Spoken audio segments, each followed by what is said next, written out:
আজ আমি শ্রী শ্রী ঠাকুরের জীবনের একটি সত্য ঘটনা শোনাব। একটি ছোট্ট ভুল, কিন্তু সেই ভুল থেকেই কিভাবে পাওয়া যায় এমন শিক্ষা যা আমাদের প্রত্যেকের জীবনে প্রয়োজন।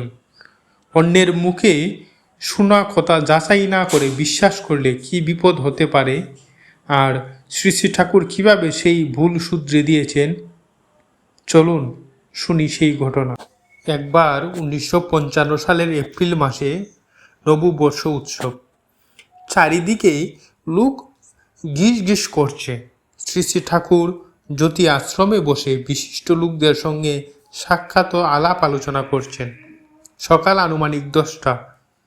কথা বলতে বলতে শ্রী শ্রী ঠাকুর আমাকে একটি শব্দের অর্থ অভিধান দেখে এসে বলতে বললেন।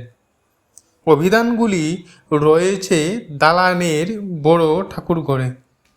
অনেকটা পথ, সেখানে আবার জনসমুদ্র। আমি তাড়াতাড়ি ঠাকুর ঘরের দিকে রওনা হলাম। এর মধ্যে আমাদের এক সহকর্মী শ্রী শ্রী ঠাকুরের কথা শুনতে পেয়ে ওই লোকজনের মধ্যে দিয়েই ছুটে চলে গেলেন, এবং আমি দালানের নিকটে পৌঁছাবার আগেই তিনি ঠাকুর ঘর থেকে বেরিয়ে এসে আমাকে বললেন, আমি ডিকশনারি দেখেছি, ওই শব্দটার মানে হচ্ছে এই, ঠাকুরকে বলোগে। অর্থাৎ আমি ইষ্টের কানে, ইচ্ছা কানে শোনা মাত্রই তা পরিপূরণে তিনি আমার থেকেও কত তৎপর সেটা প্রমাণ করলেন। আর আমিও বেকুবে করলাম এই জায়গায়। তার কথায় বিশ্বাস করে তার বলা কথাটির অর্থ এসে শ্রী শ্রী ঠাকুরকে বললাম। শ্রী শ্রী ঠাকুর আমার কথার উপর নির্ভর করে আলাপ্রত ভদ্রলোকটিকে ওই অর্থটি বললেন। এইবারই মুশকিল বাঁধল। জ্যোতি আশ্রমের হালদারের, শরৎচন্দ্র হালদারের সন্দেহ হওয়ায় তিনি তার ঘরে ঢুকে অভিধানটি দেখে বললেন, শব্দটির মানে তো ও নয়, এই। বুঝলাম সহকর্মীটি হড়বড় করতে গিয়ে ভুল দেখেছে এবং তাই আমাকে বলেছেন। এখন উপায় কি? বাইরের এতগুলি ভদ্রলোকের সামনে ঠাকুরকে এক মহা অপ্রস্তুত অবস্থায় ফেলে দেবার কারণ তো আমি।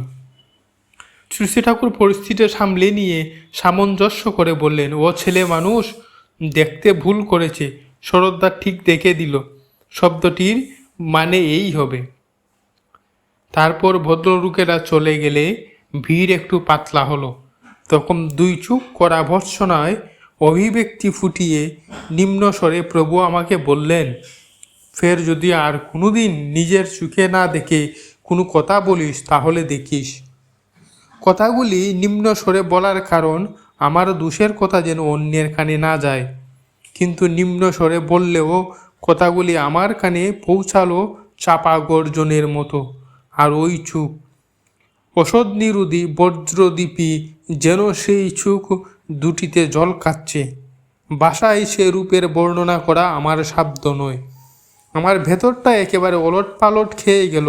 চরম শিক্ষা হলো আমার। প্রতিজ্ঞা করলাম আর কোনোদিন নিজ চোখে না দেখে অপরের কাছে শোনা কথায় বিশ্বাস করে নিশ্চয়াত্মকভাবে কোনো কথা বলবো না।